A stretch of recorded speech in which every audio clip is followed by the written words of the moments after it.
Our God and our Father, Lord, we come here tonight and I stand among men who are self-disciplined, spent countless hours training for a night like tonight so they could step into a cage to fight another man who is cut from the same tough, leathery cloth.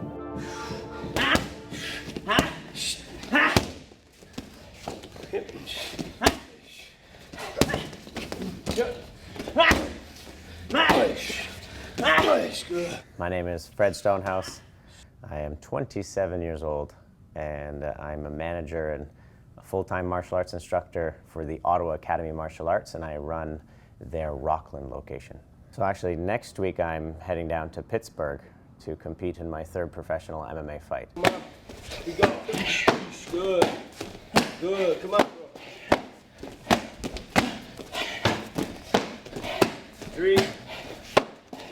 I want to overcome my fear. I don't want to shy away from challenges. I don't want, if I see an obstacle in the way, I don't want to be the guy that's like, I can't do that. I believe in myself, my team believes in me, and we believe that I can make it to the top, to the pinnacle of the sport. I will be in the UFC. It is only a matter of time. And I'm anticipating bumps in the road, but that's part of growing. But I will be there. And it's not just to be like a guy who's been in there and fought a couple times then left and that's it. I want to be the top. I want to be top 10 UFC fighter. And the more I can do that, the more I can strive towards this goal, the more credentials I have under my belt as well, and the more I can affect people with martial arts. I found teaching and I found martial arts before I started competing. And I wanted more people to believe in martial arts in general, believe in the message that it gives to children, adults, anybody who's ever done it, about self-confidence and growth and being your best. Depending on what I'm fighting, I have to prepare differently. If it's a Brazilian Jiu-Jitsu tournament or a Muay Thai fight or an MMA fight. So this one was MMA. We try to start 6 to 8 weeks before the scheduled fight. And it's about getting your conditioning up to par. So that might mean sprints, running, conditioning circuits, but we need to be physically ready to endure who knows what, like the worst case scenarios, and be able to push beyond our capacity and beyond our limit, and getting mentally prepared too by going through grueling training sessions or pad sessions, grappling, wrestling. There's not enough time in the day to go through everything you need to go through, and your body can only do so much. So it's about finding that balance and slowly increasing the intensity as you approach the fight, and at the right moment, as you start to peak, we taper down so we can maintain that high level of intensity, that optimum efficiency with our bodies. To bring out the best in somebody, you have to ask them why.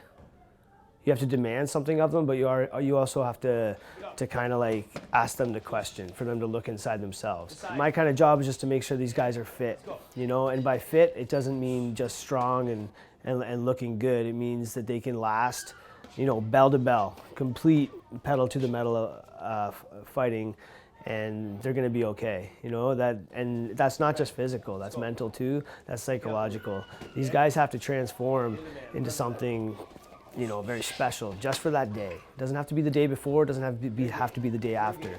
He sees me from an outside perspective. So when you're hitting the pads and you think you're that badass, I got that power, look at this power, he's the one who'll call me out and show me where my technical flaws are. What if we love each other, look out for one another? What if we love, what if we love, what if we love, love, love? Booking complications at a hotel near the fight venue mean the weigh-ins are held at a nearby comic book shop.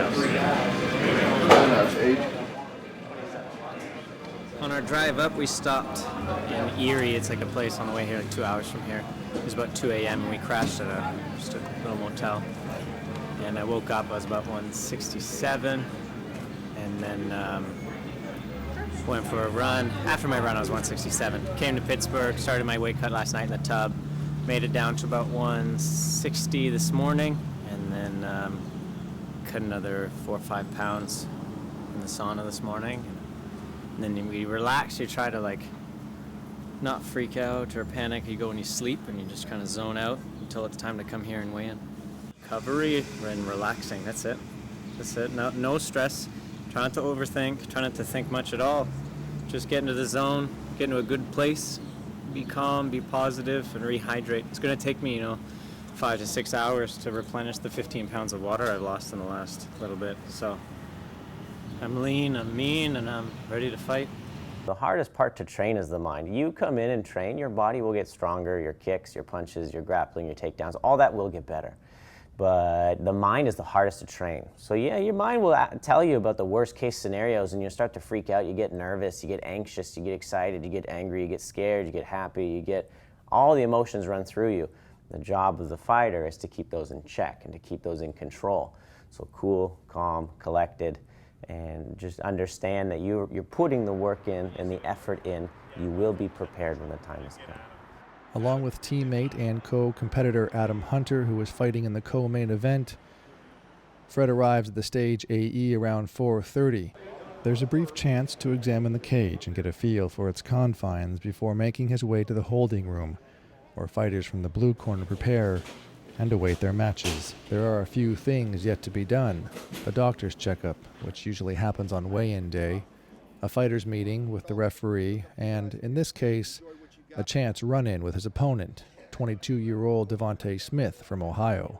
Around 90 minutes from his fight time, the ritual begins. The team's Mike Fitz begins the artistry of wrapping Fred's hands and wrists, while in the background, a closed-circuit TV broadcasts the early card fights.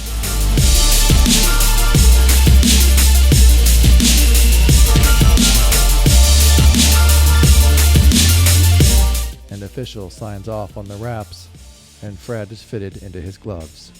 But as you get closer to the fight, begin to stretch, warm up, get a sweat going. And the first few times you hit the pads, you feel almost weak or like slow. And then you're breathing heavy because you're nervous. And then you start to sweat more and you feel good. And then you feel fast and you feel strong and you feel ready.